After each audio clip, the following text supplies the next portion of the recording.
Thank you so much for joining me for a quick technique Wednesday. My name is Sasha Reade, and firstly I apologise, I've got a really nasty cold, so my voice is a bit all over the place today, but I wanted to share a fun project with you today where we are taking some embossing powders and we're going to make a gift, some home decor that's sort of bespoke and custom made. So I have this picture frame in my stash that I did for a kid's craft probably a good 10 years ago. I also found some of these MDF shapes in my stash, so I thought those would look really cute on the frame, so we're going to add those and use them in our project as well. Now this project is so awesome because you can use up those embossing powders that are sitting there that you're not getting use out of, and especially the glitter ones. The glitter ones are just stunning in a project like this.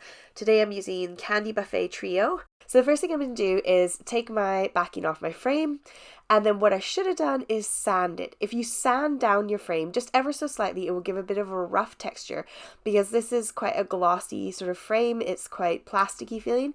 And if I would have roughed the surface a little bit, that would have really helped with this project. Now I've gone ahead and stamped and inked down some embossing ink all around the edge of the frame. I'm leaving that bottom left hand corner free so I can hold it. And then I'm taking this ink refill mixed media brush, and I'm going to just do the corners and the edges where I couldn't quite get my embossing pad to touch. Now it's really important that when you do those corners and those edges with your brush that you have very, very, very little ink on it. So make sure you've got the absolute bare minimum ink on it, and you'll see what I mean by the end of the video. It kind of starts to rub off if it's too wet and too sticky. Now, because this is glitter embossing powder, you want to keep your heat setting on the low air setting. So you want lots of heat, very little air. And it doesn't warp the frame, it doesn't wreck the frame at all, but I am holding my heat gun over it just to the point of it melting, and then you tilt it in the light, you can see the slightly blotchy parts that aren't as shiny. Those are the bits you need to just kind of hit heat with your heat gun again, just to make sure that it's all melted. Now I'm going to go ahead and do the other corner that I hadn't done in the first place, and I'm going to do the outside edges of my frame. You can kind of dip it in the embossing powder to get it covered, and you're just going to do this until the whole frame is covered to your satisfaction. Now I didn't do the back side of the frame because this is going to go on the wall and you're not going to see it, but I did the inside edge and just that outside edge. Now you can go ahead and fill in any of those patches with your brush. It works really well. This brush is a fantastic tool in my craft room. But however, if you get glitter on it, it's really easy to get glitter on. Just grab yourself a microfiber cloth and wipe it off, and then it's good. You can put it back into your jar and not contaminate it. It's a great way to keep your ink pad from getting contaminated with glitter. Now I did find towards the end I did get quite a lot of glitter on my brush, and it was kind of in between the bristles, and it's so easy to clean. Just get yourself some rubbing alcohol or isopropyl alcohol and then just kind of spritz it with that and give it a good clean with your microfiber cloth. Let it dry, and then you can put it back into that jar and it's absolutely fine.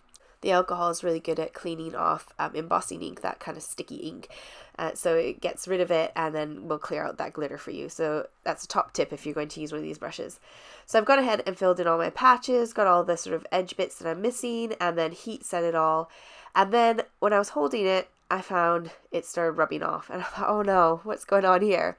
And at first I thought it was because I didn't sand it, but the other side absolutely fine. The other side's totally normal, nothing's rubbing off, just this one side. And then I realized my fingers are super greasy and sticky, and it's because I did not wipe as much of the excess off of my brush as I should have, and therefore that sort of damp, sticky, tacky embossing ink was quite wet along that edge, so make sure to use as minimal as possible of the ink. Now my camera for some reason stopped recording here, but all I did was I squished down my ink pad over my MDF shape, and then once I realized it wasn't recording, I've turned it back on, and I am now just sprinkling the next color onto my flamingo. Now I like this one because it's kind of like a white glitter, but it has a kind of pink iridescence to it, so it kind of had this flamingo feel.